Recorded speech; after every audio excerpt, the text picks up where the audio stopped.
Madagway masasalam kanoy alan, tainiad pa man tawolnoy sa tagsabuada ha Destiny Rose vlog ha nalaagon sa ngara din ha Destiny Rose ta. Sige yun mga og doson. Ambot na lang yun ganong ka doson siya or gagahi siya.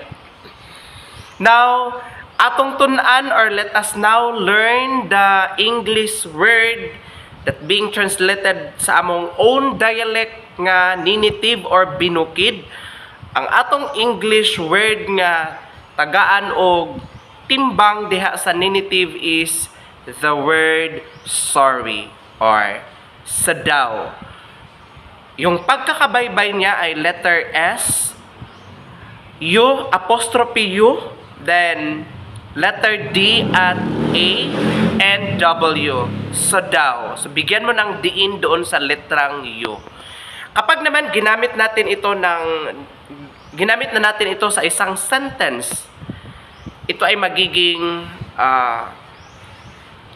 I'm very sorry, I'm very very sorry. The equivalent meaning sa binukid is namana malulod sa panluhodan ko ikaw ha agpanayo aho sa daw taimo. Diba? Ingana namana malulod sa panluhodan ko ikaw ha agpanayo aho so daw taimo. All right, meaning to say kinasingkasing ko nga gapaubos nga gapangayog pasaylo kanimo. And hopefully naamoy nakatunan karon nga buntag and subscribe to my page para nga naa pa kay makatunan nga mga more binukid words.